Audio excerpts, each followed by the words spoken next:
Assalamualaikum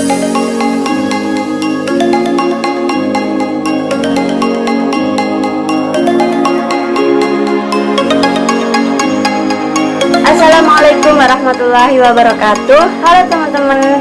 Di sini saya dan kelompok saya akan mempresentasikan hasil karya ilmiah kami yang bertemakan pengaruhnya COVID-19 di bidang pendidikan. Pada kesempatan kali ini, saya dan kelompok saya sangat berterima kasih kepada para juri dan para panitia di Universitas Islam Negeri Surabaya telah memberikan kesempatan kepada kelompok saya untuk lolos ke babak selanjutnya.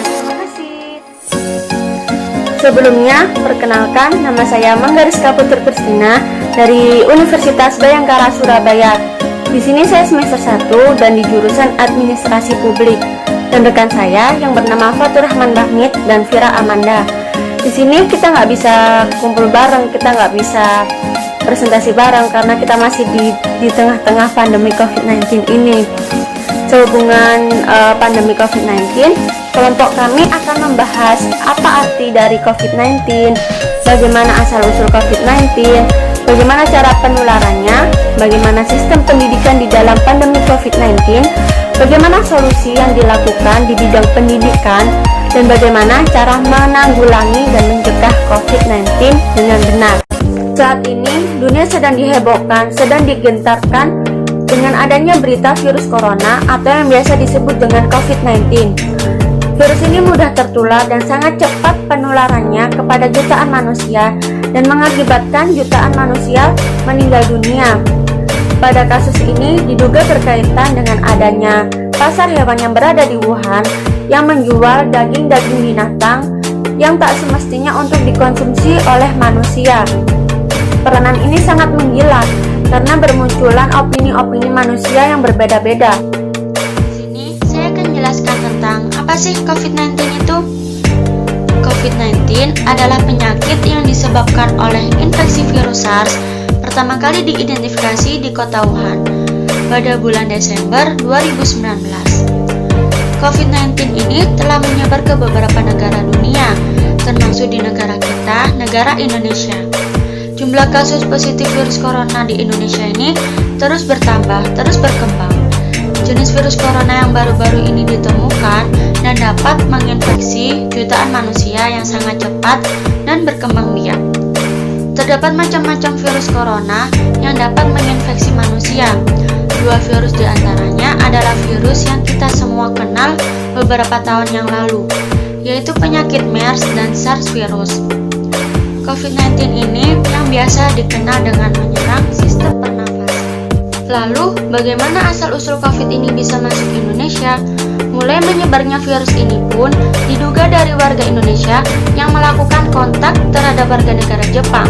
Lalu warga Jepang ini ditangkap dan dilakukan karantina di negara Malaysia.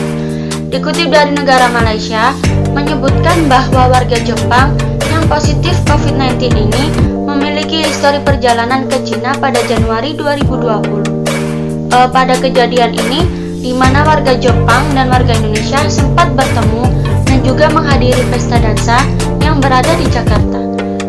Kedua warga ini memiliki status berteman. Setelah melakukan pesta, warga Indonesia mulai menunjukkan gejala-gejala seperti demam, batuk, dan sesak nafas. Pada gejala ini yang tidak berhenti-henti, warga Indonesia mendapatkan perawatan yang berlokasi di Jakarta. Dan pada saat rawat jalan, ia juga melakukan kontak dengan sang ibu yang berusia 64 tahun. Lalu mereka berdua ternyata didiagnosa mempunyai penyakit bronkitis. Usai mendengar kabar ini, warga Indonesia melakukan tes ulang kesehatan untuk melakukan uji laboratorium terhadap virus corona. Dan ternyata mereka diduga positif virus corona dan juga menyebarkan ke wilayah Indonesia. Assalamualaikum warahmatullahi wabarakatuh. Perkenalkan, nama saya Fira Amanda, bisa dipanggil Kira. Saya berasal dari Universitas Bayangkara. Dan saya mengambil prodi Administrasi Publik semester 1. Saya akan menjelaskan tentang proses penularan COVID-19. Penularan virus corona bisa terjadi saat seseorang menyentuh permukaan dan percikan-percikan yang mungkin telah terkontaminasi virus dari orang yang batuk,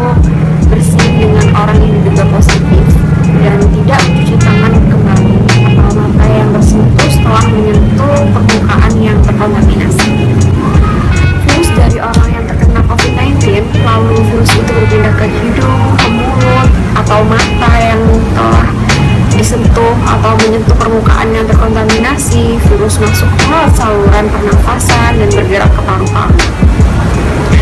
Penularan virus corona banyak terjadi di tempat ramai yang banyak banget dikunjungi oleh masyarakat seperti mall, kafe, tempat beribadah, dan restoran. Sistem pendidikan di dalam pandemi COVID-19. Saat ini COVID-19 sedang mempengaruhi di bidang pendidikan.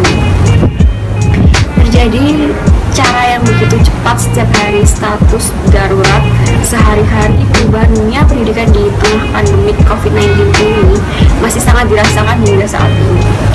Hitungan beberapa bulan, Kemdikbud harus mengganti arah kebijakannya guna membantu kegiatan belajar yang efektif meski di rumah saja. Dari penyebaran COVID-19, Indonesia ini tentunya membuat pemerintah harus melakukan berbagai upaya untuk segera mengakhiri pandemi agar seluruh kehidupan ini tidak akan lagi mengalami masa yang sulit, termasuk di dunia pendidikan. Pendidikan merupakan salah satu sektor sentral yang merasakan dampak atas wabah ini. Hingga saat ini tercatat 156 negara di dunia ini yang telah mengubah kebijakan pendidikan yang semula menggunakan sistem belajar tatap muka berubah menjadi sistem belajar jarak jauh.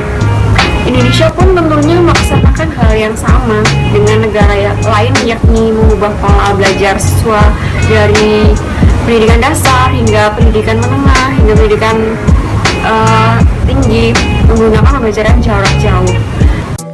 Assalamualaikum warahmatullahi wabarakatuh. Perkenalkan, nama saya Fatur Rahman Bahmid. Saya dari Universitas Bhayangkara Surabaya. Saya mengambil jurusan Administrasi Publik. Solusi pendidikan di dalam pandemi COVID-19. Kemendikbud menyampaikan mengajak seluruh insan mendidik di tanah air mengambil hikmah dan pembelajaran COVID-19. Melanjutkan krisis ini membuat seluruh rakyat Indonesia mendapatkan banyak sekali hikmat dan pembelajaran yang bisa diterapkan saat ini dan setelahnya. Kemendikbud mencoba memastikan dalam masa yang masih sulit ini bahwa ada beberapa macam cara pembelajaran dari rumah. Untuk pertama kalinya guru-guru melakukan pembelajaran secara daring atau online menggunakan tools atau perangkat baru dan menyadari bahwa pelajaran dilakukan dimanapun di krisis membutuhkan kolaborasi yang efektif 3 hal, yaitu guru, siswa, dan orang tua. Dukungan pemerintah agar siswa dapat pembelajaran yang bermakna selain dari sisi anggaran juga dengan meluncurkan program pembelajaran dari rumah. Banyak juga sekolah di daerah-daerah yang mungkin satu tidak punya akses internet atau masih sulit untuk memahami bagaimana menggunakan faktor teknologi, tetapi Kemendikbud memberikan bantuan terhadap pihak sekolah, para guru dan siswa seperti memberikannya kuota gratis pembelajaran daring ini.